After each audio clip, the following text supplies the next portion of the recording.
But even if there is one, I look at the church on earth as a construction of man. I'm sorry, it just seems like bunk to me. I hope that for the most part, the world is a better place because there are people that believe in God and goodness and are aiming for that.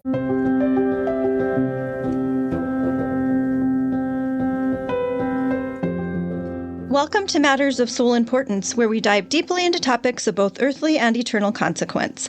I'm Roxanne Solonen, faith columnist and features writer for the Forum, author, and speaker. My guest today, Rob Port, fellow Forum journalist and podcaster, is not new to Matters of Soul Importance. In fact, this is the third time we've talked in this format. The first time, Rob invited me onto his Plain Talk podcast to discuss religion.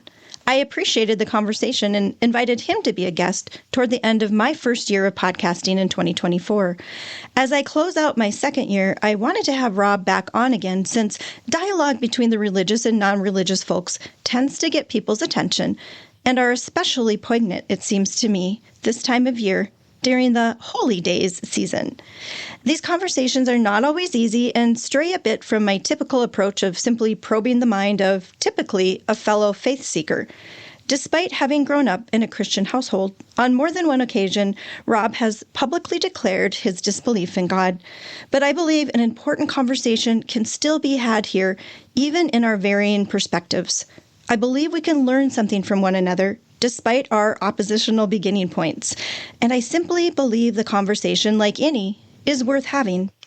So I invite you to get to know Rob and even maybe learn a few new things about me as we move into the heart of the conversation.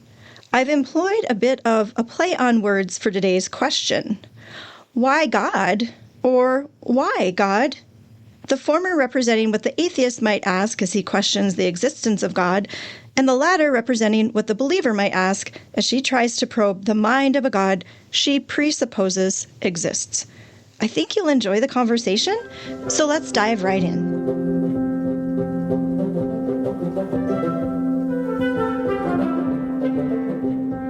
Well, welcome, Rob, back to Matters of Soul Importance. We've been together before a couple of times, and it's good to have you back. How are you doing today? I'm doing great. Happy to be with you. Awesome. Well, these are always important conversations. They're different. I know we each have different beats that, for mine, it's religion, but I'm usually talking to like-minded people for the most part. Not always. I like to pick people's brains from different perspectives, but most of the time it's matters of soul importance. So it's going to be probably a Christian perspective. I'm talking to someone who's a Jewish rabbi coming up. So I try to get some different perspectives in there, but I think it's really important for the Christian community to hear from the heart and the mind of someone who doesn't believe in God. But thank you for being with us today. Yeah, I'm happy to be here. So I kind of have mentioned in the initial interview that this is going to be, or the initial introduction, this is going to be a little bit different than usual because Rob and I both interview people for a living. So I thought rather than shooting off a bunch of questions, I'd give you a chance, Rob, to ask me some as well in a kind of a back and forth manner as much as possible. So in essence, we'll both be taking turns being in the hot seat. It seemed like a fair way to approach it. So, but at the same time, I do want the conversation to flow naturally. So while we have each prepared questions in advance to ask one another, I want the conversation to do what it needs to do. And just to keep things as even as possible, though we'll keep some kind of order, just keep referring back to the list of questions we prepared in advance. So we sent those to each other so we kind of at least have an idea of what initially will be asked. But before we get to those, I wanted each of us to share our faith journey or story in a nutshell, just for the benefit of the listener to understand generally where we're each coming from. You've shared here before, Rob, about growing up, and I would say, I think, in a nominally Christian home, and what caused you to turn away from that worldview. But to refresh listeners, can you briefly tell your faith story, quote unquote, and then I'll do the same. Yeah, my family here in North Dakota, I was born in Alaska. My family here in North Dakota, though, were Scandinavian immigrants. And, along with that, you can probably guess they were Lutherans, Protestants. I wouldn't say that we were super religious as a household. My mother would go, I think, through bouts of it where, going to church would be really, really important for a while, and then it would kind of fall off again. I was baptized, though, Lutheran, confirmed Lutheran. And in some ways did enjoy our little church. The church that we started going to here in Minot was Bread of Life. And at the time, didn't even have a building when we first started attending. We actually had church service in the gymnasium at my elementary school. We actually built the church while we were attending. There's a fundraising drive and all that stuff. I fell away from the church when I started reading more about, some of the traditions against, I guess what I would call just common sense medical science. I really became skeptical of organized, and this wasn't a criticism of the church that I participated in so much, but I became very concerned about where organized religion and sort of some of the requirements for faith that are built into it could lead people. I watched a cousin die from leukemia for want of a bone marrow transplant because the religion of her parents, they happen to be Jehovah's Witness, said that she couldn't do that. And so they let their child die. And things like that scare me. And it probably meshes with my political philosophy too, where I am very much focused on individualism. I'm very focused on individuals having agency, having choice. And sometimes I wonder if having faith and being in religion means giving up that agency. That's what scares me about it. And then a lot of it too is just looking at, I look at church structure as being not all that different. It's if there is a God, and I can't answer that question for you. I don't believe there is one, but I could be wrong too. But even if there is one, I look at the church on earth as a construction of man. I mean, these are humans who are making up the rules and making up the doctrines. There's no evidence that they're talking to God or that they're receiving some divine inspiration from this. We're all just supposed to take their word for it. We're supposed to have faith in it. And I'm sorry, it just seems like bunk to me. Oh, wow. I have so many questions, but that's just your little intro. So I'm going to save them for later. Sure. I didn't know you grew up or were born or were in Alaska for a time either. I was born in Anchorage. Okay. Well, I have an aunt and uncle who were teachers in the tundra up there. I think Anchorage wasn't too far from there. Alakanuk, if you've ever heard of that little village. Yeah, I actually have. Okay, yeah, and then they switched over from teaching to becoming air traffic controllers. So, and interesting. We always got gifts from up there, just little handmade gifts, and it was we were really tied to Alaska that way. I always wanted to visit there, especially when we lived out in Washington. It never happened, but maybe someday. But I'm looking out my window now with all the snow on there, and oh, you're right there in the hinterland, kind of going with the spot where you grew up in Alaska. But how old were you when you came over to 10 years old. We moved here in 1990. So I was 10. Yeah, pretty young. You have a bit of a memory of it, but still those formative years, 12 is when the brain I still talk about it like it's home, to be honest with you. It gets in your blood. Sometimes when I'm talking, people think I just moved away from Alaska a few years ago. And it's like, no, it's been 35 years. So yeah, but those grounding places really seep deeply into our souls, I guess I would say. Yeah. And so that's cool. That's a neat fact that I didn't know about you. I know a lot of my listeners, but not all, know a little bit about me, but I'll just throw out really briefly. I grew up on the Fort Peck Reservation. My parents were teachers there.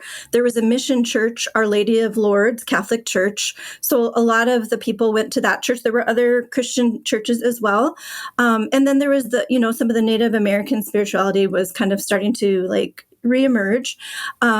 So I grew up, my parents were both Catholic. That was one of the things that bound them. They kind of came from opposite ends of the track. My mom came from a business home where there was a lot of social activity. My dad came from the end of the Great Depression in a large Catholic family where they, scraped by to just feed everyone. But there was a lot of love and a lot of faith in there. And so their Catholic faith drew them together.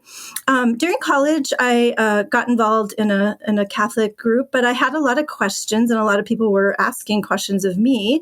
And so I did a lot of, searching during that time. I wasn't sure if I was going to stay Catholic, but ultimately I did. There was something about history and my family. I knew that my great grandfather was an orphan whose parents died in Ireland, and he came to live with his sister who had married and was in the Bismarck area. And and there were other stories of just like people that had really sacrificed a lot for their faith and suffered a lot for the faith to keep the faith. And I had that sense of history, and there was an inclination early in my life not to leave it. Like, there was a lot I had to learn about it, but I knew that I wanted to find out more before I left it. So when I married a non-Catholic, it kind of like really forced the issue. I thought either we're going to go in this direction, or I'm going to go in this direction and my husband isn't, or whatever. I was just trying to figure out where we were going to settle. So I thought I got to give the Catholic thing like a fair shot. At least I really want to find out if this is worth staying in as an adult, and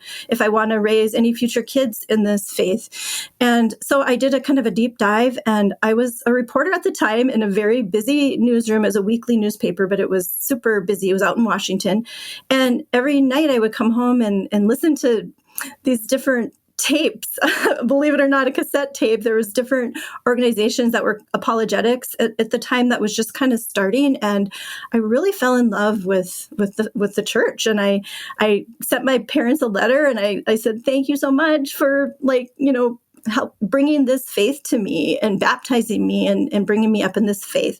It wasn't, perfect. And I know there were a lot of questions that I had that were still, being answered, but I was finding the answers, and I was finding them satisfactory and even more than I realized. So I really decided to claim that faith. And ultimately, my excitement kind of got my husband interested, and he became Catholic out in Washington State with me. Then the same Easter Vigil Mass that our first son, Christian, was baptized. So that was the beginning of our family kind of venturing into this Catholic world. But it wasn't part of my writing or my work until later. It kind of evolved into that. But more and more, my passion for the good things that I was learning and experiencing came to the fore. So that was longer than I was expecting. But anyway, not everyone knows all of that about me, but that's where my heart is. So I wanted to kind of get that out there, and it'll hopefully help frame our conversation and our different perspectives.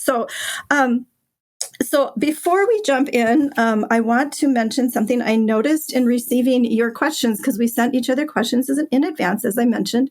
I found it very interesting to read your questions and consider them next to my questions.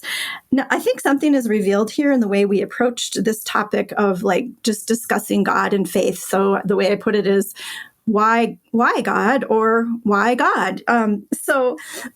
But we did this separately. We didn't have each other's, questions to influence each other's. But I found the differences in how we thought about this topic of religion and God reflects what this woman named Saint Edith Stein. She was a Jewish convert to Christianity and a philosopher who died at Auschwitz toward the end of World War II. And she once said this of the differences between men and women. She was in her phenomenology skills. She went really deeply into what she called the soul of a man and a soul of a woman. And so the masculine form, she wrote, is characteristically directed outward toward objectivity, structure, and the external world. And the feminine, by contrast, is inward and personal, drawn to the concrete, the relational, and the living whole. And I found that kind of peering out through our questions. We could have a whole podcast on that. I mean, maybe. I think it might be a reflection of just fundamentally where we're at on this issue. Yeah, and I think that people of faith look at somebody like me and see my lack of faith as an individual flaw, or maybe that's the wrong word for it. But there's something that, I'm being obstinate. I'm not participating in this thing that they're all participating in. I think the faithful see it as a very individualistic thing. Whereas somebody who's on the outside is looking at you saying you are participating in this thing that, at best is benign tomfoolery, and at worst is, organized toward and organized exploitation. So I think it's just fundamentally different views. I am standing outside of most people in the world belong to one faith or another. I am this belief system or lack of belief, I guess, makes me a minority in that way. And so I think it's very much I am looking at something that most people participate in and saying, this doesn't seem right to me. You're looking at me, an individual, saying, why is this weirdo not participating in this thing we're all participating in? Well, I don't think of you as a weirdo, so I don't mean to imply that. Yeah, no, and initially I thought, wow, we're just looking at this from different perspectives, but I really think Edith Stein had some really interesting thoughts about it, and I've read a lot of her work, so I did find that, like, oh, this does match what she was saying. But as I was starting to say, we could have a whole other conversation about that. We won't go into it. It's pretty deep, but I think it's interesting. And I do think, certainly, like, just on a natural level, I think moms and dads, like, have different propensities. I think we each have, we can each love our children, but in general, we love our children in different ways. And the mother tends to go more into the heart, and the father tends to, teach the children how to, like, exist in the world. So there is a lot there, but again, yes, too much for today. Boys and girls are different. They are. Thank you. We can agree on that. Yeah, absolutely.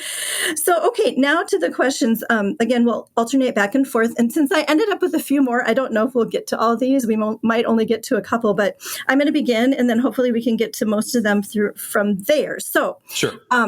Roxanne's question number 1.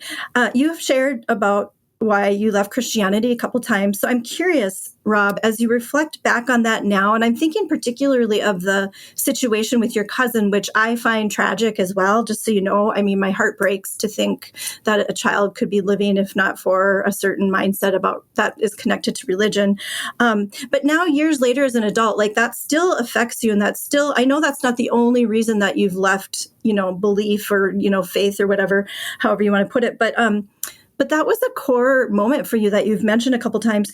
I'm just wondering if, like, as you reflect on some of the early decisions of your departure, and I know you said this isn't something you talk about a lot or whatever, do you think that it's possible that some of those ideas or thoughts or revulsions that formed in those early years of your studying and of your experience might have been like, that's the younger Rob, and then as you go out into the world, it seems like what you're saying is you built up even more, like, but is it confirmation bias, or I'm trying to get at, like, do you think you could review that from a more mature perspective and maybe see it differently? For example, that not all Christians or believers are Jehovah's Witnesses, so a lot of us would be right there with you.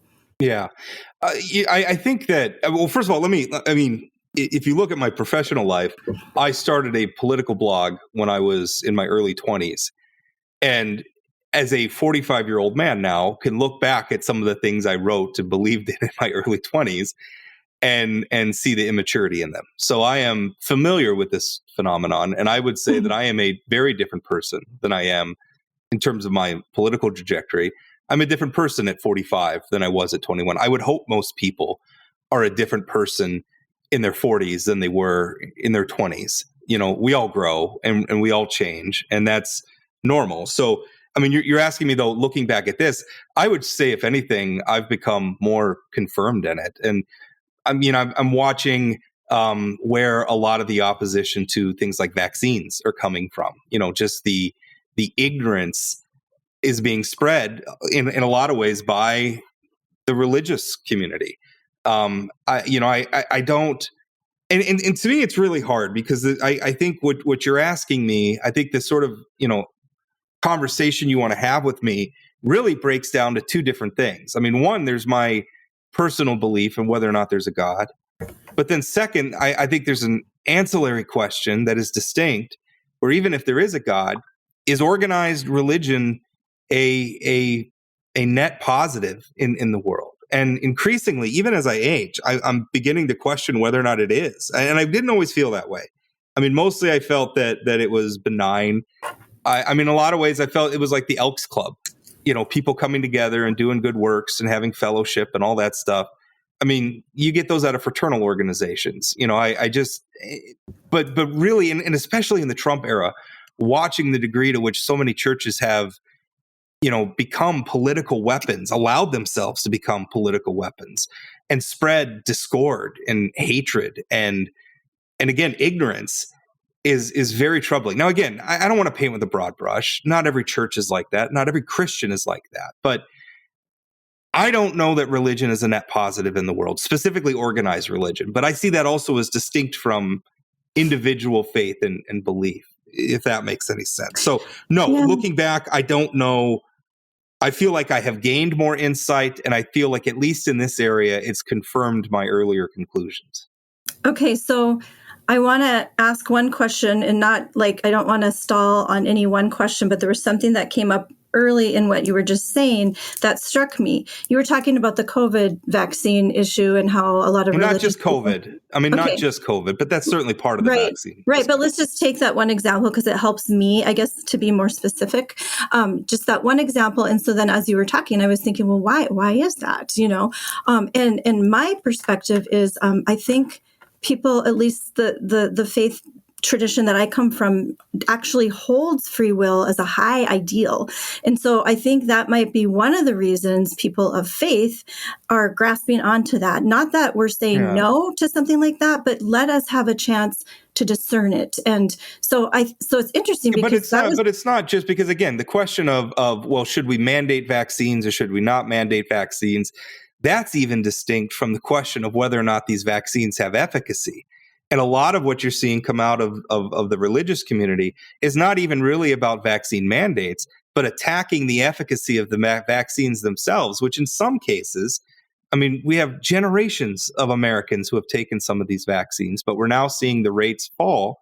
And I don't want to get into a debate about vaccines, but this is one example where I see there is a point at which, the data is in.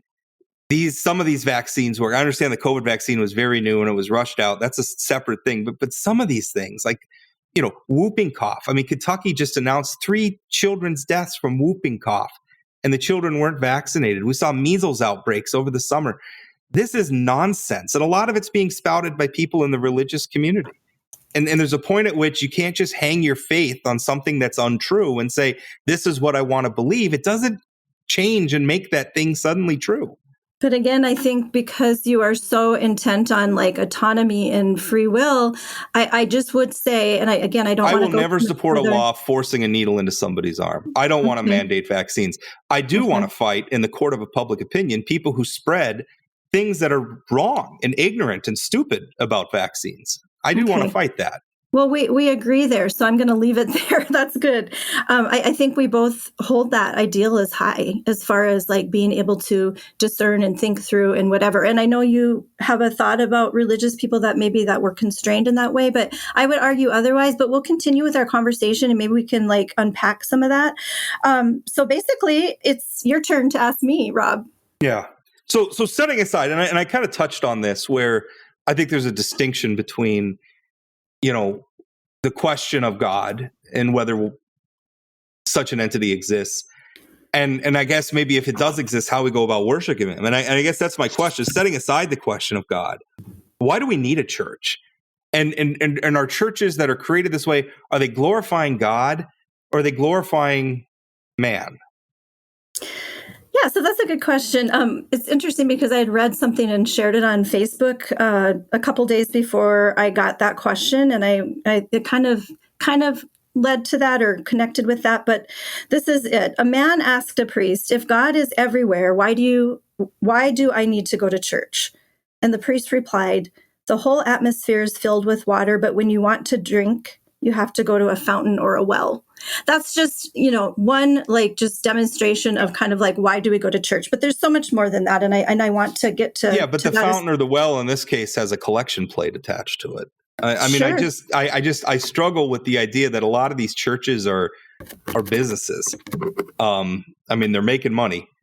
And I don't know. I mean, the church is an institution. I would agree with that. Like it's structural. And I think have a pecuniary interest in saying that you can only access your faith or practice your faith within the framework of this business we've set up. Yeah, that's a touchy subject. And, there's been different times in my life that I haven't been able to give much.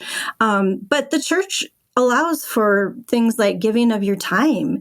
I'm a cantor and I sing at our church. And sometimes that's the way that's only been the only way I can give. I think whenever money's involved, there's a lot of emotion and prickliness with things, but the church does need to exist too. It does need to pay for the, the lighting and things like that, and also for the priest and everything. So what about do Catholics believe that you can go to heaven even if you don't go to church and you don't confess and do all those things? They believe that, Jesus, we believe in Jesus, and he said, I am the way, the truth, and the life. And he asked us to follow him. So I would say that if you know that, and if you've been introduced to Jesus, then that is the way to heaven, is to follow him. Does that mean that people that missed the boat or didn't understand or lived in some remote village aren't going to make it? No, we don't believe that. We're actually quite wide open as far as. So here's the interesting thing too. I know we talked last time a little bit about like canonized saints. That kind of came up in our conversation. The church goes through this investigative process. It's really to hold out certain role models to inspire people, to say this person lived a heroic life of virtue, and we're holding them up. We're going to do this investigation to make sure that their life was truly, sound and a good model. We don't make a statement on anyone who ends up in hell. We do believe in heaven and hell, and that some people, to us, I guess, and to me, I would put it in the way I think of it, hell is just a separation from God. So that maybe doesn't sound that bad for someone who doesn't believe in God, but God is love. God is life. Like he brought us the world. So there's a separation there. So that's what we believe. What about if it's not, talking about a saint specifically, St. Thomas More, who was martyred from the Catholic perspective. It certainly was killed. I'm not supporting his execution under King Henry VIII, but was famously, executed as part of England's schism from the Catholic Church. But Thomas More was also famous for executing people for not belonging to the Catholic faith. Literally putting people to death for not practicing Catholicism, and now was made a saint by the Catholic Church. And I'm wondering what message that sends to people who want to practice their faith outside the church. That sure seems like you better have your butts in the pews or else. So how I'd answer that is I don't know about that part of St. Thomas More. It's important, and I want to do some research, and I'll try to include something in the outro. It's a pretty big part of his history. Oh, okay. And I'm not doubting that. I just can't speak to it. And I'm assuming there's a lot more to the story that I'd like to look into before I could answer that thoughtfully. I don't want to answer a question that I don't have enough information about. So I will look into that. And that's a fair question to ask. I know there's we tend to look at history and have it all figured out here, in 2025, but there's a lot that was going on back then. And so I'd want to know kind of the whole circumstance. Obviously, I'm not going to say that's great that St. Thomas More, executed people, but I got to find out more about that before I can comment on it. So, but I want to continue with my answer here because there's a little bit more that I kind of thought of, as far as why we go to church. There was that meme, but also God asked us to, and the Christian and the Catholic faith, we have everything that we have. We received ultimately or initially from the Jewish people. So the Old Testament flows into the New Testament, and the New Testament is enlightened by the Old Testament and vice versa. So it's a circular thing, but our history is there. And in the Old Testament, God is very explicit. In fact, you read through some of the ways he was explicitly telling us how to build a church and what we needed and this many cubits. And you're like, what is going on? How do you know that that's God? That's God as interpreted by the people who built the church, who of course again have an interest in you coming to church.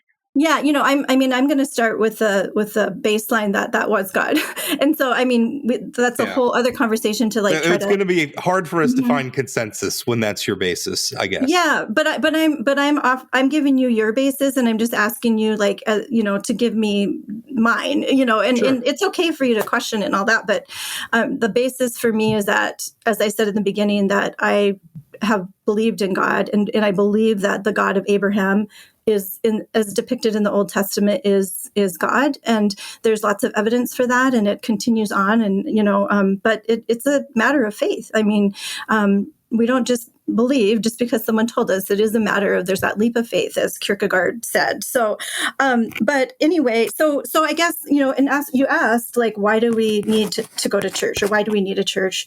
That's one of the things. The other part is that we're made innately to worship something. And for us, those of us who believe that God created us, there's this natural tendency to want to thank and worship the God that brought us here, that brought us life.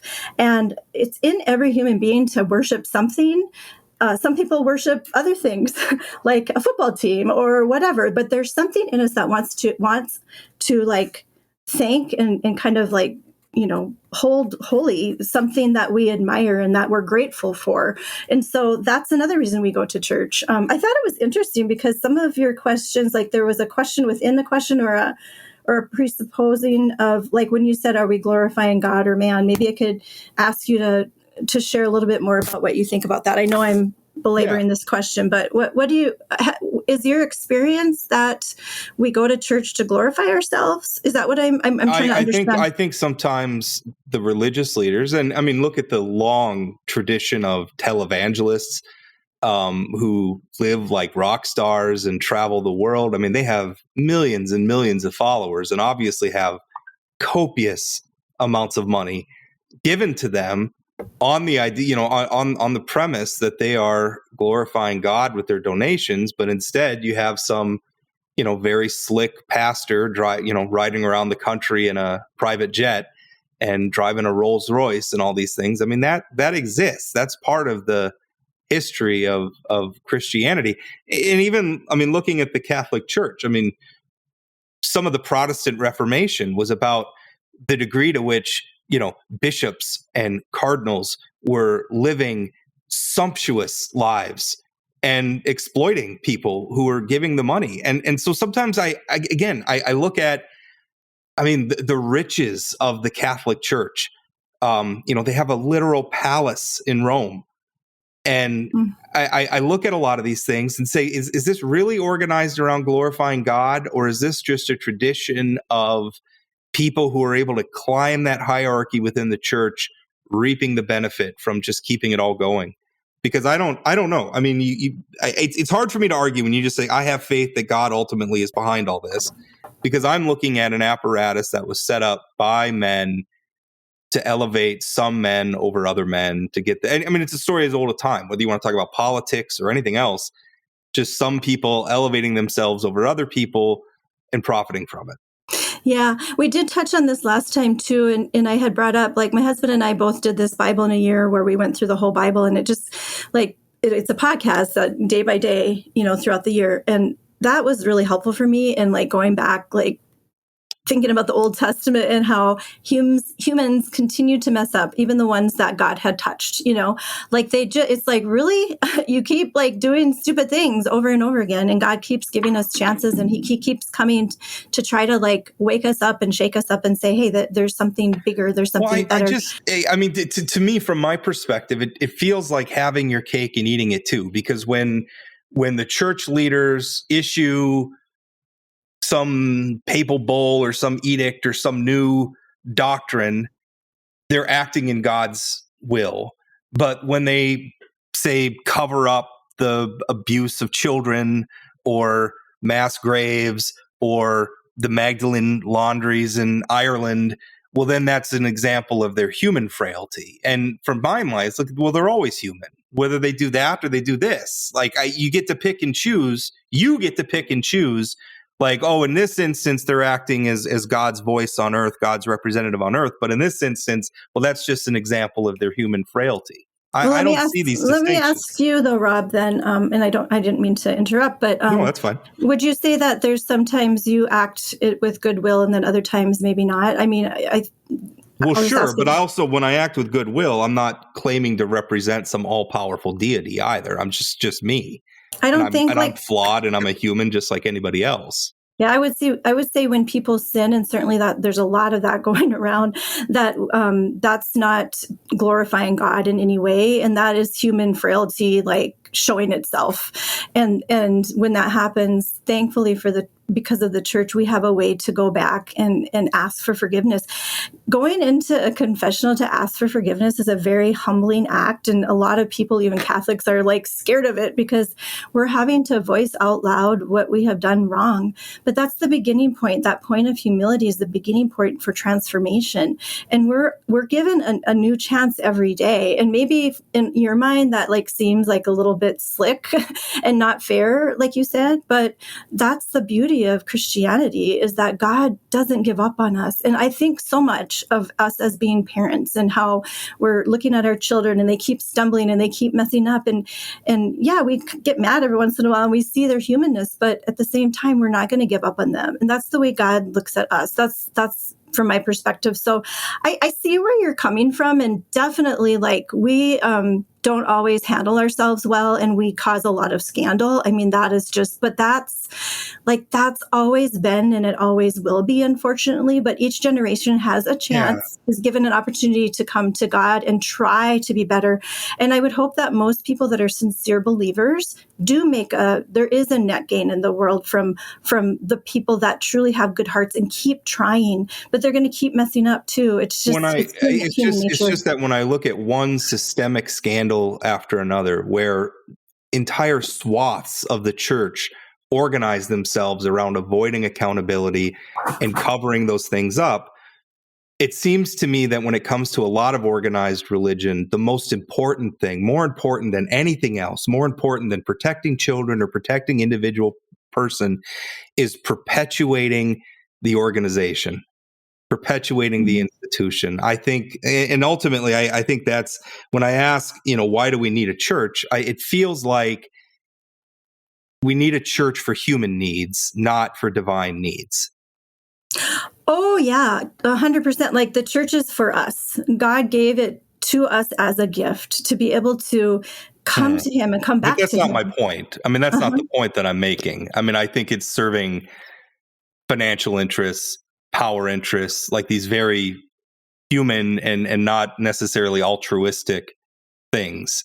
I think from the outside, it would be very easy to come to that conclusion. So I give you that. On the inside. I mean, I've been to church. I've participated in. I'm not a complete outsider. Right. But there's a grace that comes from living that life and from going to the table of the Lord and receiving the grace and being humble and open to it and maybe assuming the best, even with the worst happening at times. And that's hard. That's a hard sell for human beings. And I'm not expecting everyone to come to that.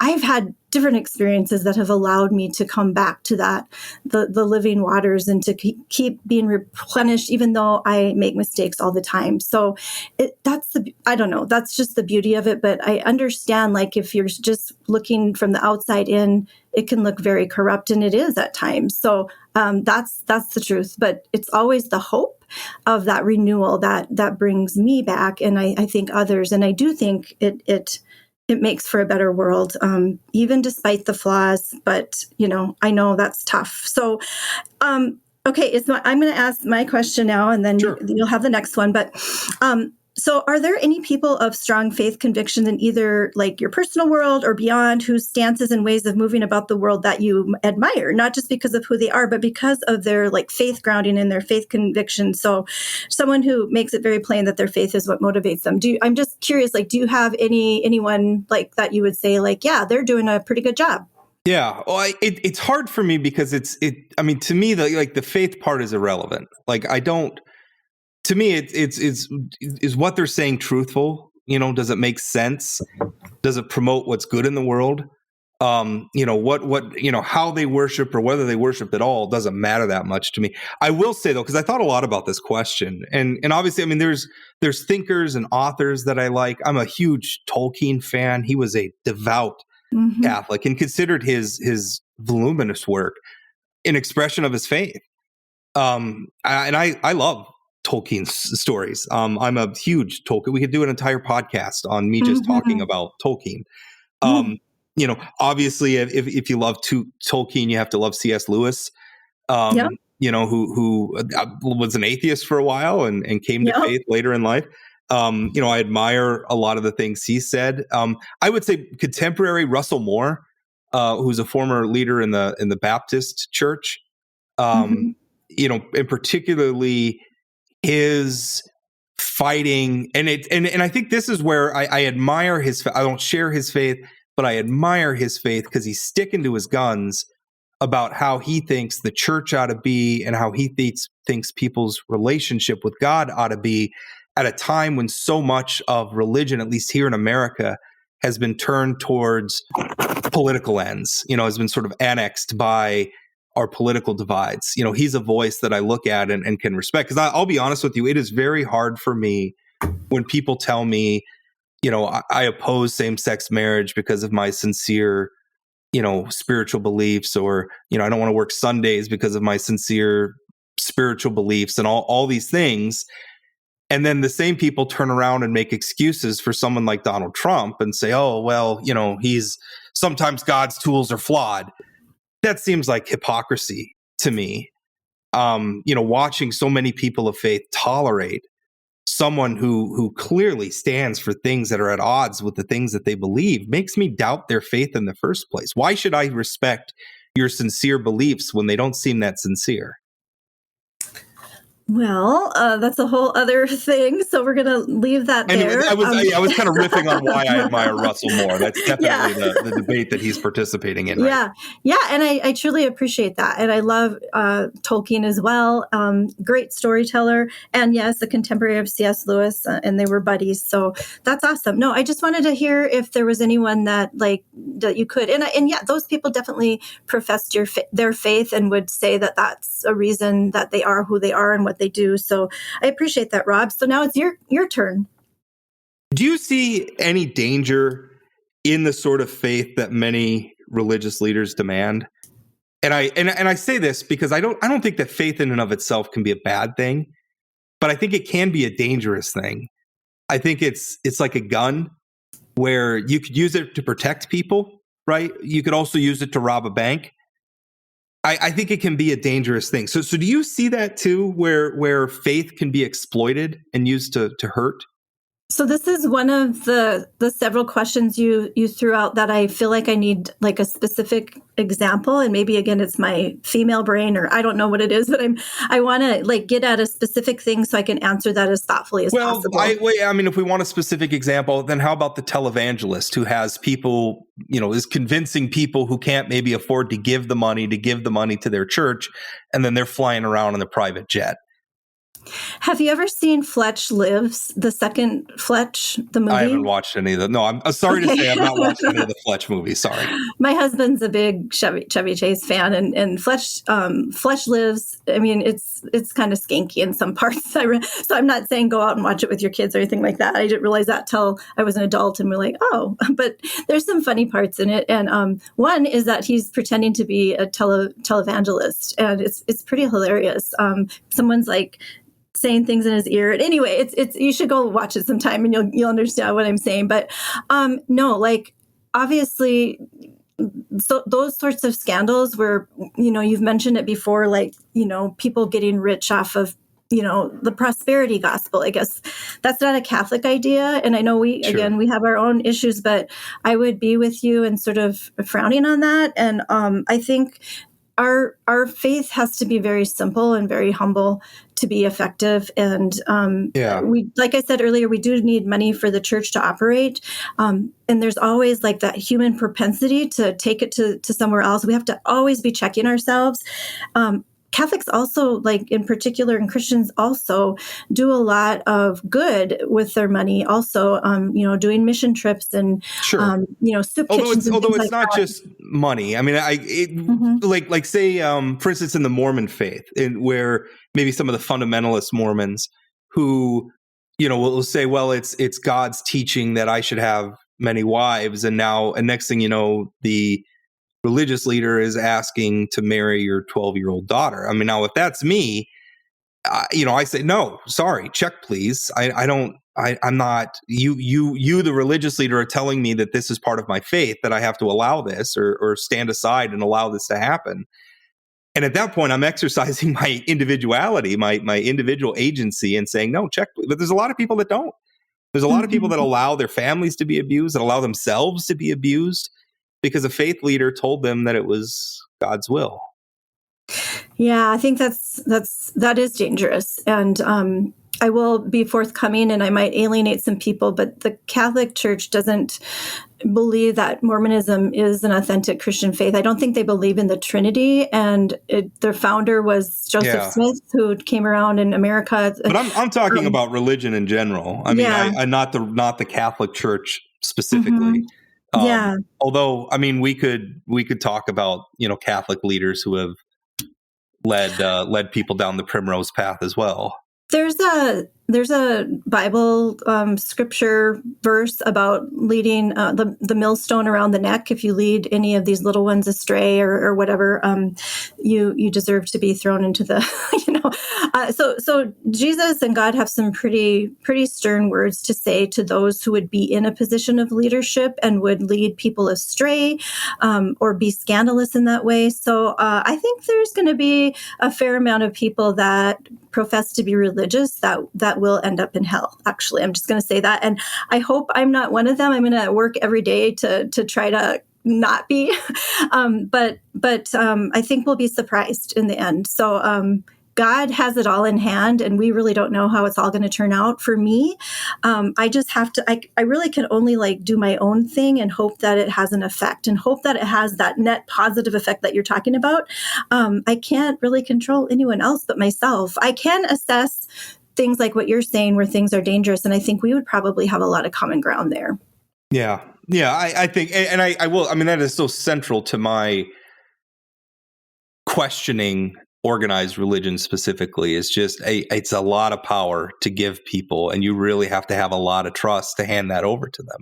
Absolutely. And a lot of humility. And that's where a lot of people go off. That humility is so crucial because it keeps you grounded and it keeps you focused on the important things. And it is so easy to get pulled off into another thing, and pride can get in the way. I mean, it's pride it really is a big thing. And I think, even someone like me who's kind of in the limelight, I have to always continually be reminding myself, I'm just this little vessel. I'm just a little vessel in God's hands. And I need to, I rely on him to, it's not about me, even getting ready for this podcast. I asked God, help me to speak whatever you want me to speak. It's not me. It's you working through me. And I know that's probably, way out there for you, but that's the way I approach it. It's not me, but I always have to be reminded of that. So pride is huge. It's okay. I think, let's see, where are we at? I think it's my turn. Yeah. What would you say are some of the errors that non-believers or atheists fall into commonly? So I'm giving you a chance to kind of illuminate maybe a few faults in your camp. Yeah. I think one thing that does bother me about atheists, because I always tell people I'm not the sort of atheist who's going to go fainting in the bushes because there's a nativity display in the public park. That doesn't bother me at all. I think that atheists fall into a trap, like the great debate we have in America about the separation of church and state. And I think that people interpret that as saying all government, all public spaces have to be entirely secular. And it may surprise you to believe. I don't believe that. I don't think there's anything wrong with people bringing their faith into the public square. Now, I do think that our law and our tradition requires us to treat all those faiths equally. We can't be playing favorites. We can't be disadvantaging one and enabling others. We certainly can't have the state endorsing any one religion over another. But I think the problem that atheists is they're fighting some really stupid things about a 10 Commandments monument in a park or whatever. We live in a society where most people are Christian. And even beyond that, if we start including non-Christian denominations, most people are religious. So, of course, our public areas that are shared by all of us are going to have some religious displays at times. So I think atheists, sometimes, or sometimes atheists want to put up monuments specifically for the idea of trolling the faithful, I think is really unhelpful to this debate. And to the extent that atheists have a cause, and again, I don't have a cause. I'm not out trying to evangelize atheism. I'm happy to talk about it with people. But I'm not trying to convert people. I'm not trying to rip people away from religion. I'd like them to think independently and maybe question some things. but arrive at your own conclusions. But I think that's a mistake that atheists make a lot, is fighting some of those silly battles like that. I really appreciate that. That's, I think, a really good answer. I think when we're dealing with like religious freedom, I know I've heard from very thoughtful Catholics that are in that realm and fighting for that. It isn't just for us; it's for everyone, of even with no faith. And I think I think your openness there is really commendable. So. And I agree with you that we need to not impede others. Really the Christian faith should be, we should draw people by our light and our love. It shouldn't be forced. Choice you're singing my song. Choice is always better than force. I mean, if people who voluntarily choose, but anytime I start hearing a politician, we're going to impose. The debate we had here in North Dakota during the last legislative session about enshrining Christ as king in our state constitution. Now, I imagine that's something that you agree with. Maybe that's a Protestant thing. I don't know. I don't know. I guess I haven't thought about it a lot, but I don't. The concept of Christ as king, not necessarily writing it into the law. To me, whoever wants to think Christ is king, great, fine. That's you. But the law belongs to all of us. And the state of North Dakota, per the state constitution, per the U.S. Constitution, can't pick a favorite. And if we're saying Christ is king in the law, then that's the state picking a favorite. And so, I mean, to me, I found that push offensive, because it was a way of, to your mind, you want people to choose Christianity. Writing Christ as king in a law, in my mind, is trying to force people into it. And I would agree. And even in the scripture, we hear God saying, "Give to Caesar what is Caesar's, and God what is God's." And that's to me God saying there's a natural, like a civil law, and then there's my law, which is bigger than even the civil law, we would say, because He created it. But as far as forcing, no. And God doesn't. That is not the way He operates. He's a gentleman. He operates through love and through patience, and that's what I believe and what I've experienced. He's very patient, very loving. So except for not by thing. Force. Except when He flooded the world and killed everybody. Yeah, we have, there's different thoughts about different books and how they were written. And as far as even the creation of the world, we're not obligated as Catholics anyway to believe that it happened in 7 days. Now, I know some people would be fundamentalist on that, but we don't believe that. We believe that it's a creation story to help us understand our relationship with God. And so people can get hung up on that. But okay, so now it's your turn.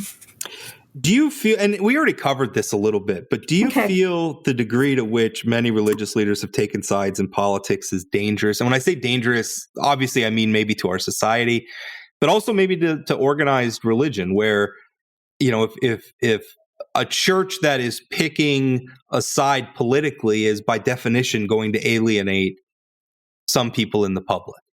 I would think if you're coming out and saying we're a Trump church or we're a Republican church, then people who don't like Donald Trump or who aren't Republicans, you're going to alienate them. So I guess it's twofold. Is it dangerous to society, and is it dangerous to organized religion?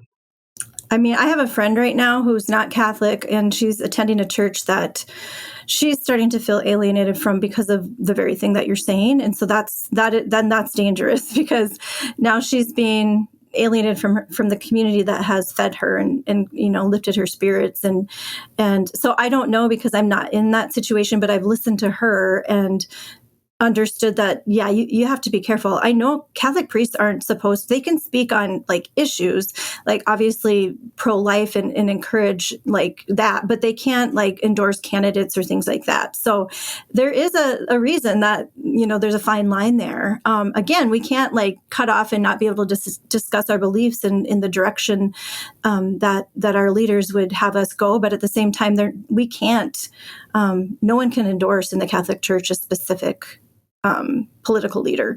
So I don't know if that helps or not, but absolutely it can be dangerous. I think we have to, again, I think we really respect each other's, belief that there has to be free will. God made us that way. And so that's why we love, because love has to be out of free will. Otherwise it's forced. Right. And so He, again, is a gentleman, and he will let us come to Him.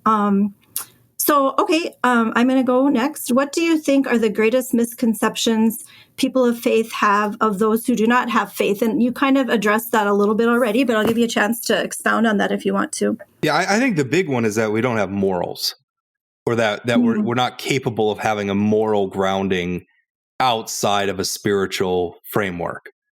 I think that's just nonsense. I think that you can empirically observe the world and conclude that one in which we respect things like property rights, bodily rights, and by that I mean not to be assaulted, not to be murdered. I don't know that I don't need a deity. I don't need a religious framework to just understand that that sort of society is better for myself and my family than one in which anarchy rules, and it's just, rule by whoever has the most guns, or what have you. So, I mean, I hear that a lot. That is probably the most common question I get as an atheist. And a lot of times it's sincere. It's like, well, how do you know what's right or wrong without the church? And I mean, it's just, again, to me, it's self-evident. You look at the world and you say that's right and that's wrong. And understanding even that it can be subjective.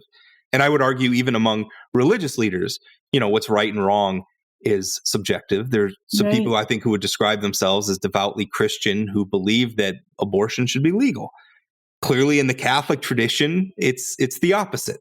So I think that is a common misconception of people like me, is that somehow we are incapable of morality because we don't participate in religious belief. Yeah, interesting. I do believe everyone is moral, that we are moral creatures. I think where the question would come in for me would be like on a much more deeper level, as far as where do you, not just the church, but where does morality come from? And then that would lead us back to the question of God. So that's but that's like a higher level sort of discussion. But I don't think we can argue that everyone doesn't have morality, because and that's why we have laws too, right? Is to kind of hold those out. Otherwise there would be, like you said, anarchy. We wouldn't have any laws. But as human beings, we need that to sort of have a civil society.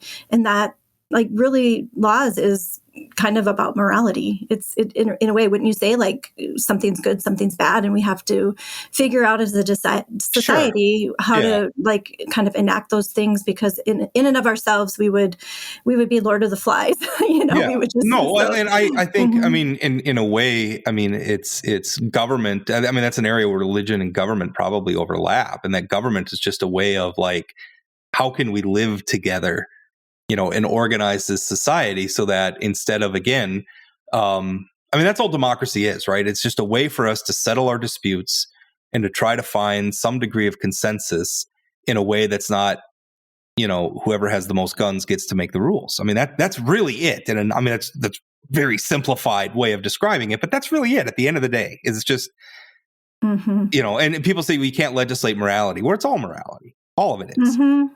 I agree. All right. I think is it your turn? Yeah. Yeah. It's your turn. Do you feel as though organized religion has lost some of its intellectual rigor? And I say that as somebody who is, I remember hearing the sermons when I was growing up. I have attended, churches, friends. I have listened to a lot of ministers over the years, and I'm interested in religion. So even as a non-believer, I engage with this community. I don't see a lot of, because so much of it just resorts to faith. Well, I'm going to resolve this hypocrisy by just saying that God's mysterious or something. It really bothers me. And even I look at a lot of the culture around Christian music is terrible. I realize that's a subjective thing, but there's just not a lot of it that's good. There's a reason why it's not generally very popular. And so I guess I think of I think of somebody like a Tolkien or a C.S. Lewis or a G.K. Chesterton, or you think of the tradition in England of how much good work, scholarly work, was done by vicars or people with a connection to some sort of a religious organization. And I don't know that I see that anymore. It's interesting because I just came back from Rome and was exposed to like the ancient church basically, and all of its art and culture. And Beautiful. I think of Saint Augustine and his book Confessions, and he was just absolutely brilliant. So I mean, listen, I even as somebody without faith, I can look at the ceiling of the Sistine Chapel and feel awe. Maybe it's a different type of awe than what you're feeling, but I can marvel at that somebody had the talent to do that, or the sculptures or the art. So I get it, and I just don't see it in today's church. I mean, so much of that is old, ancient. I think a lot of it is, I guess my answer to this is more that humanity is being dumbed down. I mean, people aren't reading as much as they used to. And we're not thinking as deeply as a professional writer, to. tell me, I can tell you. Yeah, I know. We're just kind of skimming the surface. Me. Yeah, no, it's tragic. Like we're losing our minds. We are literally not going deeper. And that's why I love podcasts, because it does go a little bit deeper than you're able to do in a shorter article, because these things matter. But yeah, I feel insufficient compared to the people that live. And it's so funny, Rob, because some people think we've evolved as humans, that we're all evolved now and we know so much more. And I look back and what I just witnessed in Rome and saw, and the patience and perseverance, and they had far fewer materials and time and resources than we do now. Like they didn't have the internet or things to happen quickly. They had to go the long road, do it over hundreds of years. The patience and in the craftsmanship and in the intellect is just amazing, and it's very humbling. So I would say, yeah, probably, because that's where humanity is going, and we're just part of that, And let's defend ourselves a little bit. I mean, we've practically cured AIDS. We've put a person on the moon. My grandmother watched her father farm with horses, and at the end of her life was able to watch her son have a video call with somebody on the other side of the planet. So, I mean, we've done some good things, but and maybe you're right. Maybe it's a larger society thing, but we just don't, we don't seem to value intellectualism anymore. Yeah, I feel like we have more information and less wisdom, because wisdom isn't the same thing as like information or, because wisdom goes much deeper, and there's a maturity there. Well, the children can be wise, they can be wise. Some of the wisest things come out of our young people, but from the mouths of babes. I will tell you, I mean, I started my career on the internet very much a utopian. Like I thought, this is it. There's going to be so much. We're all going to be able to engage with one another. Government's going to be so much transparent. Everybody with a smartphone is going to have access to pretty much the entirety of human knowledge and history. And it's just going to make us better people. And then these days I open up Facebook and I start reading comments and then quickly disabused of my foolish childhood notions. Indeed. Well, Rob, I've been enjoying this so much that I forgot to take a break, but I do want to keep going for a little longer if you don't mind. Let's do it. I do this all day. This is fun. All right. We'll be back with more Matters of Soul Importance with Rob Port. Be right back.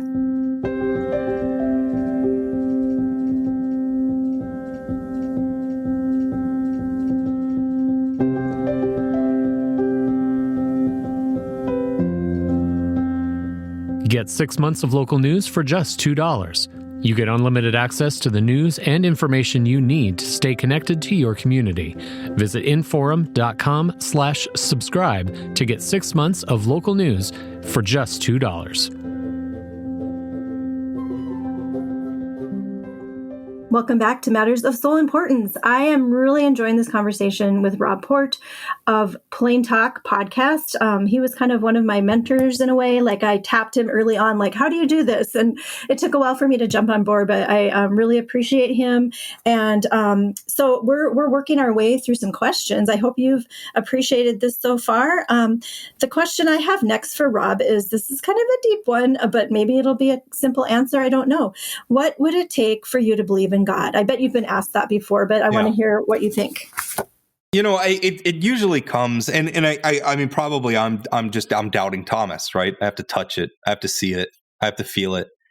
I love ghost stories, right? I like to watch Ghost Hunters and some of those things. Not as much these days, but when I was younger, I really liked it. To this day, I love ghost stories and literature. And there's a part of me that wants to believe in ghosts, but I need to see one.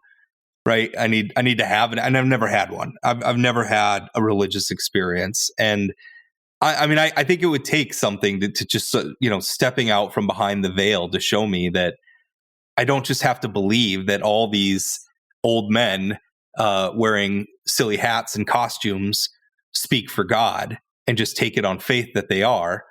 I need to see God. Maybe that's presumptuous. The other thing I usually get is Pascal's wager. Why not just believe in God?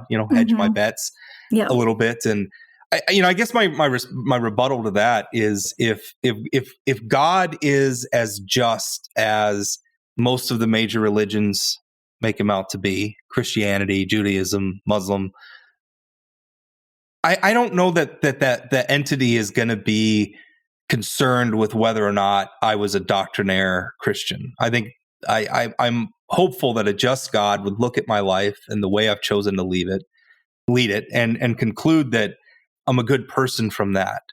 If God isn't a just God and is maybe the God of the Old Testament, a vengeful God, then maybe whether or not I was entirely doctrinaire or whatever isn't going to matter if there's a just God. And if there is no God at all, then this is all a moot point. So that's sort of how I arrive at it.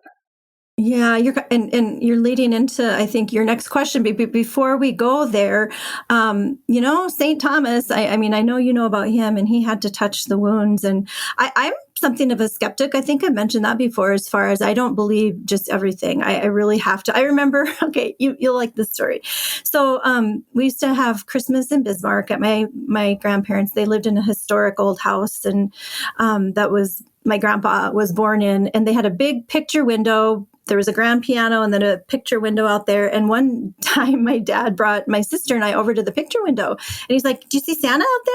And my sister, like, in his sleigh, and my sister's like, "Yeah, I see it." And I was like, "I don't see him." I was so upset. I was so upset. And, I'm a skeptic in some ways. I'm very much a skeptic, because I would not, as a little girl, say, "Yeah, I see Santa, in the sky," because there was no Santa there, So I have that heart too, and I think that's why I've probed and researched and done all that. But St. Thomas did too, and I still am like that. I still like to see the evidence or have some kind of experience. But I have. Go ahead. Stanley Milgram. He's famous. Like the 7 degrees of 7 degrees of Kevin Bacon. Remember that game where everybody can be? He did a lot of social experimentation. One experiment that he did is he would have somebody go out on a city street, usually like a big city that had tall buildings, and would look up and would just stand there looking up and would clearly looking at something. And then other people would look up too. And then he would say, "Well, do you see that?" And a lot of the people would feel obliged to say, "Oh, yes, I see it too. I see it too." Yeah. Or he would gather people into a room, and everybody in the room would be in on the experiment except for one person. And they'd be asked very simple questions where the answers are obvious, and everybody would be giving the right questions. But then eventually everybody in the room but the one subject would start purposely giving the wrong answer. And then that person would start giving the wrong answer too, because they didn't want to stick out. And he did another experiment where he had people waiting in a waiting room, and a bell would chime, and one person, everybody in the room, would stand up except for the one person and then sit down again. And no explanation was given for why they were doing this. And then pretty soon, the person who wasn't in on it, they started standing up. And then slowly they replaced the people who were in on it with other people. And pretty soon, everybody in the room who was standing up every time this bell chimes, even though they don't know why they're doing it, were not part of the experiment. They're all just people off the street. This is what I think religion is. That's how I see religion. It's just people going through the motions because so many other people around them, and they're just joining something that they themselves don't have any real evidence for why they're doing it. They're just doing it because everybody else is.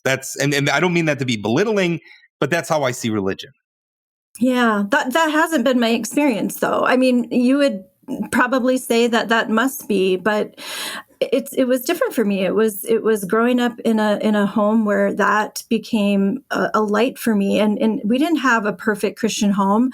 My dad was a practicing alcoholic for many of those years. I lived on a reservation where death, destruction, and it was a really poverty-stricken reservation, and there was a lot of sadness. So it wasn't like I had this like squeaky clean upbringing and everything's great. Actually, the faith was what held me through all that and kept me through led me through some really dark times. And so it's hard to explain it from the inside. I would say when I hear other people's like interpretations or experiences, we can't always, sometimes it can fortify our faith or help us go, yeah, other people are experiencing this too. But like, we can't jump into like, it is very personal in the end. Like, and it's hard to explain too. Faith can't really be explained well, which I know leaves a lot of people who are trying to figure it out and trying to grasp onto it.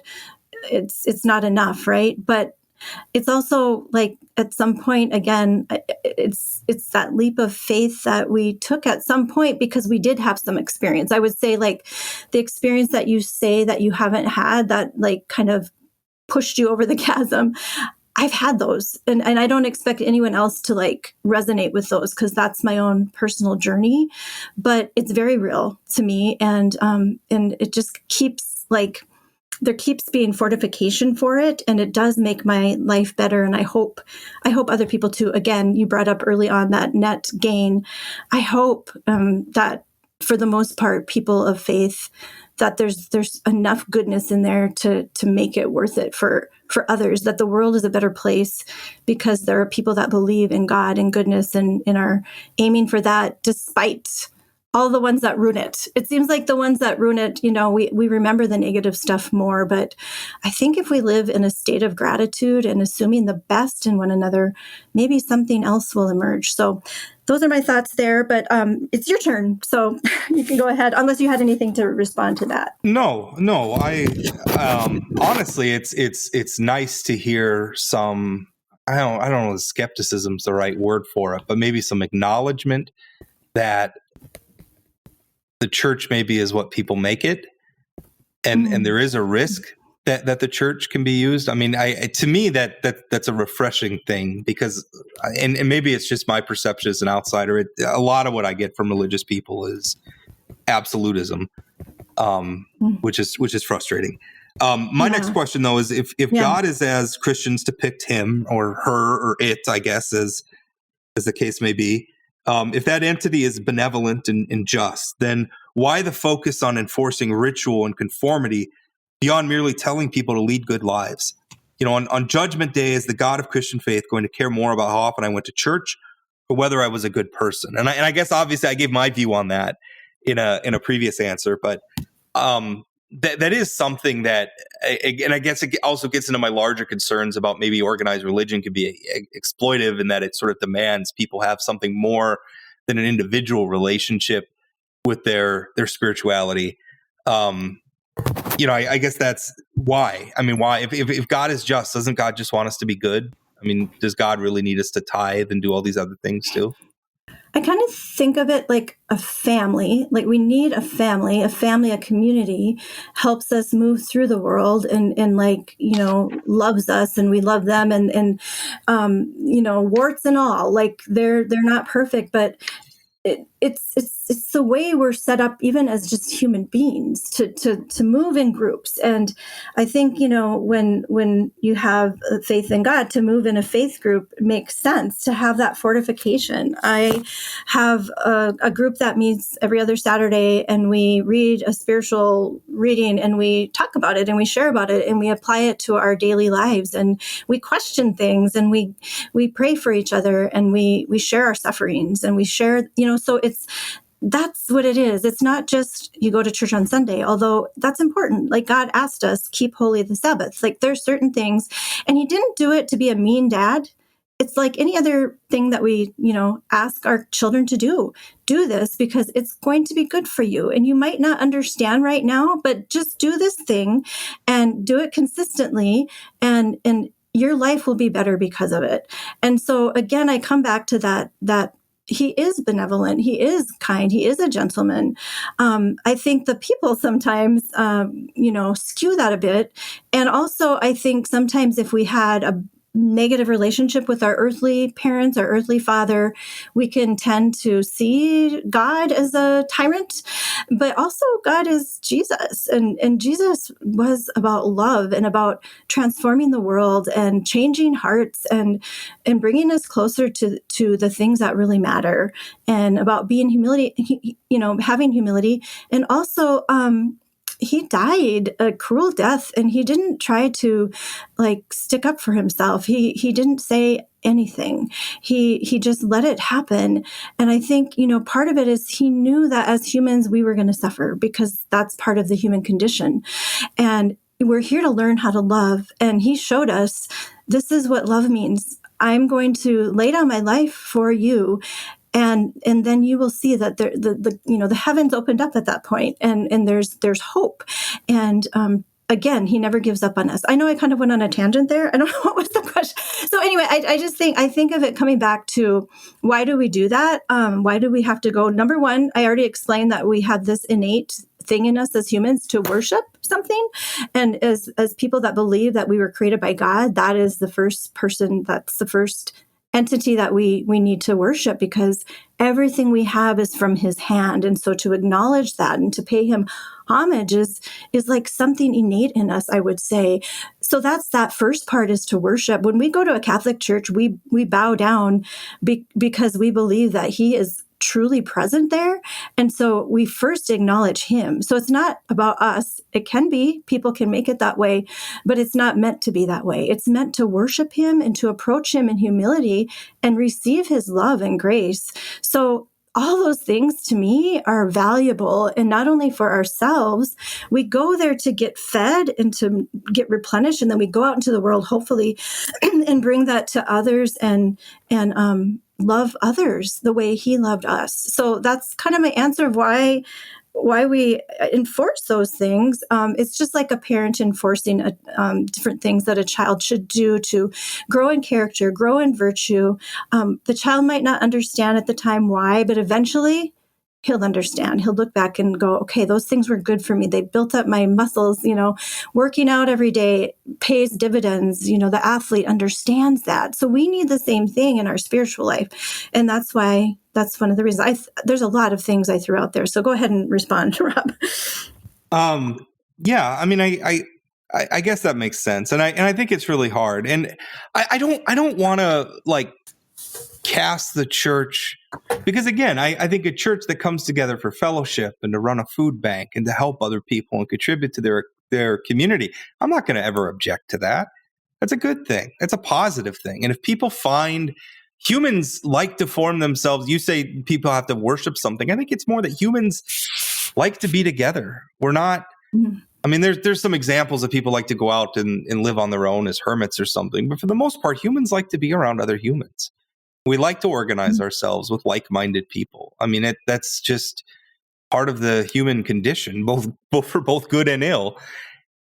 So I don't that. I think sometimes the exclusionary idea that there's only salvation through the church, you can only do it here, I struggle with that. That seems to me something that was created by humans to enforce loyalty. Yeah, there's been some misunderstanding about even what the Catholic Church says, which is that there's no salvation outside the Catholic Church. And yeah. I know in years past, it was like you have to marry a Catholic or whatever. That understanding has... To be clear, Catholics have nobody to blame for that but themselves for promoting that idea. Sure. I do know that things are revisited and clarified, and Vatican II did get to the bottom of that. Part of it is human beings misinterpreting things also. And could be that leaders misinterpreted things and that things went askew. But at some point, again, the grace of God allows us to come back and say, you know what, we messed up. Let's take another look at this. And so what I'll say now is that that is not the understanding of the church. Many people will probably be in heaven that we weren't expecting. And that's all for God to figure out ultimately. Like we don't know. but he'll handle it, and we just do the best that we can. But I think anyone who is yearning towards God and yearning towards good, like I think I brought this up before too, but like he will, to whom much is given, much will be expected. So I think those of us who have had that experience, Rob, and had those living experiences and truly believe with all our hearts, we have more, there's more on us to live this faith life in a dignified way that honors God. And we don't always do that. And I know that alienates people like you who just don't feel invited and don't, whatever. And so that is on us, and we will be judged for that. And we're going to be judged more harshly than others outside the church. So I think anything is possible for anyone, but certainly if your heart has been touched by God, it's a human response to respond to that and then to try to draw other people. So I don't know if that gets to your thoughts there, if you have any others. No, I think we can move on. I'm sure that you think about death. Everyone does. For Christians, there's an inherent hope in death, even though I know there's like this perception like, oh, Christians they just want to die because they want to be with Jesus. That's not, and we're humans too. But there's a certain hope that we have that this world isn't all there is. So yes, I think life and death are really important topics, especially given this conversation. So I'm sure a lot of people who are listening are interested in hearing, how do you approach death? And is it a stopping point? Is it just done then? And then how do you approach life through that lens then? Yeah, I think it's done. Like, I think when you're dead, you're done. I don't think there's an afterlife. I don't think that. I would like to believe there is one. And in fact, out of all the religious traditions, the ones that believe in reincarnation, I'd kind of like to believe, the idea that you can come back and try again, maybe hopefully get better.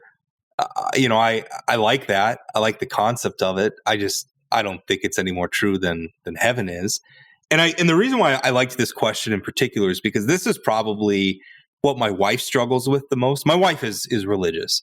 She was born Catholic, has left the Catholic Church because of some of the church's doctrine around things like same-sex marriage that she finds extremely objectionable. But it's still religious. And I've gone to church with her in the past. And that's the one thing about is she really struggles with. And I think it's a lot of people when they learn that somebody's an atheist, it's like, well, you just believe that you blink out of existence in the end. I think that is the looming void that drives so many people into religious belief, because that's a hard thing to wrap your head around, is that you, right, this person, we're all driving around in these little meat vehicles, seeing the world through our personal windshields. And the idea that comes to an end and there's nothing beyond it, your sentience is gone and it's just a void afterwards, that is a terrifying thing for people. And I think it's what's kept organized religion in business for a long, long time. And to me, it's just a truth. I think humanity has come up with a lot of explanations for things that they don't understand. I think religion is probably the biggest one. And not just modern religion, but you go back to the pagans who believed in the Roman pantheon or the Greek pantheon or the Norse pantheon. I mean, really, it was just about them trying to explain things they didn't understand. Why is there lightning in the sky? Well, it's Zeus. Why does the sun come up? Well, it's Apollo and his chariot. That's, to me, I think that's all it is. And in this particular instance, I think that religion is organized around avoiding a hard truth, which is that this life that we're living on earth is all there is. It could be that, or it could be that there's something in us that recognizes the reality that this life does continue on. That is a possibility as well. And I think that probably drives people. I agree that some people are driven by fear and need to have some sort of answer. And there really is no super easy answer, because nobody's, really lived to tell in the way that, maybe some people have said they've died and come back. I don't know. Again, I'm a skeptic in that way too. But I will say, Rob, that there was a time that I really was bothered by this idea of eternal life, because I'm like, we're finite creatures. We're made for, in a way, like things end, right? Right. But there's something. But The I also center think does not hold. yeah, but I also think that there is also this feeling like that there's a continuation. And so I went to my spiritual director and I said, how do I work this out? Because I'm starting to this is starting to bother me that eternal life does not make sense when we live in a finite world. Right. It just doesn't it just bothered me. And he explained it in a way that really, I think it's true. He said, do you love your children? And I said, yes. And he said, could you ever imagine not loving your children? And I said, no. And he said, love is eternal. And that's what the eternal life is. Eternal life is love. And I can't wrap my brain around how that's going to look exactly. We can't. But I was able to accept that answer that, I don't think love ends, Yeah. And if love doesn't end, maybe in some sense we don't either. But to go on forever, I don't know how that would even work. But I can accept the idea that love is eternal because I can't think of ever not loving my loved ones. You know what I mean? So I don't know. It was an interesting thought, and it helped me make sense of it. It sounds like a Hallmark card to me. I mean, it sounds pretty and it's nice, but ultimately shallow in that it doesn't provide an explanation. I mean, ultimately, we're just back to the same thing. You have to have faith that there's something more without any evidence to the contrary. You just have to believe. You just have to glom onto this feeling inside of us all, which I think is really just a manifestation of all of our desire to exist forever. So I'll just put out here as we wrap things up. I know, I can see where maybe you think it's a Hallmark card. For me, it wasn't a Hallmark card. For me, It actually answers some questions for me. And I don't mean it to be insulting. I'm not trying to. It just, I would find that answer deeply unsatisfying. Mm-hmm. And to the point of and almost alienating. That's the answer. That's your explanation. And that mystery part of it is we aren't always going to know everything. We don't know a lot. In fact, I guess I would bring us back to kind of what we touched on last time we talked. As much as we have to ponder eternal life and if that's real, we also have to ponder how we got here in the first place. And that's where, to me, it's we got to answer that question. And that question hasn't been satisfactorily answered by the non-believer who just believes we somehow just exist. That to me it hasn't been satisfactory, the other end of it. And it hasn't been answered by the believers either, to be fair. Right. Nobody knows. Right. We don't know. We don't know what came before. We don't know what comes after. Not really. Right. Not in a science lab, but again, reasonability can lead us to the point that if there's creation, there's a creator that sure. And back before science could explain lightning phenomenon, we believed in Zeus. So, we have a long history of doing that. Yeah, there's different evidence for going beyond Zeus, but we probably aren't going to solve all of the world's questions today, Rob, but this has been great. And I hope we can make an annual thing of this because I don't know why. Every time this time of year comes around, I'm I want to talk to Rob. Yeah. So thank you so much again. Again, I know this isn't a typical topic that you take on, but I really appreciate it. And I also really love the places where we agree. There's a lot of common points here. And I think having these conversations is so important. I'm sure you probably agree that we don't do this enough where we can talk with someone that we have different beliefs. And at the same time, we find that we're human together and that we all have questions that not all of them are answered. Well, I have an interest too in getting beyond, again, the depiction of the atheist. I don't want to ban your church. I don't want to interrupt your person. If going to church makes you feel good, good on you. I'm a person of peace. I just want to live in society that prospers and is happy, where children can grow up and play and where each generation is trying to improve on the last. I think all good people share that. That's a universal thing. The many different paths we take to get there are fine. But I don't want people to view all non-believers or all atheists as I'm trying to peel people away from religion. I honestly don't care that much about what other people believe. I know what I believe. Yeah. And at times, when it intersects in the world of public policy and people are coming at it, I mean, we have to engage there, right? We don't have a choice. But beyond that, I'm not here to upset anybody's apple cart, but these are good discussions to have and good debates to have. Well, I thank you for that, Grace. And I would say in turn, I don't want atheists to think that all Christians are non-thinking, that we don't think through things and that we think they're immoral, that kind of thing too. Like, I hope I've dispelled some of those sort of misconceptions in this conversation because, we're fellow human beings with hearts and with minds. And I want to also raise that up to you, Rob, and just, again, appreciate your work and also for giving of your time today. And if I could say God bless and Merry Christmas coming up. I'll take it. People always tell me that. It's like, well, is it okay if I pray for you? Of course it is. I mean, it's anybody who wants to send nice thoughts my way and wish the best for me. That's a wonderful thing. And I accept it and feel the same to you and hope you have a wonderful holiday season. I'm also the atheist who loves Christmas. So that's kind of weird. That's awesome. But yeah. Well, have a wonderful time. I know for us all, it's about gathering with our family and just feeling that warmth in this chilly time of year. So you have a great one, and we'll talk to you next time, Rob. Take care. Yep, same to you.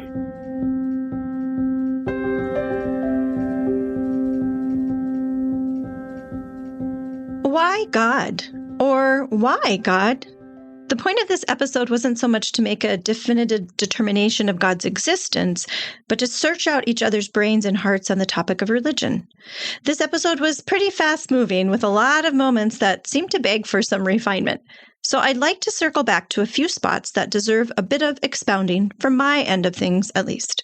The first was when Rob questioned how Catholics could have canonized someone like St. Thomas More, who, he said, executed heretics. Whoa, I was not expecting that, as you probably heard, and I'd never heard of that before. I mean, we have a lot of saints to get to know, and while I certainly know of St. Thomas More, I hadn't stumbled upon this part of his story. I assumed Rob had done his research, but is there more to the story? After reading a few articles, I turned to AI for a summary and was given this. More supported severe punishments, including burning at the stake for those convicted of heresy.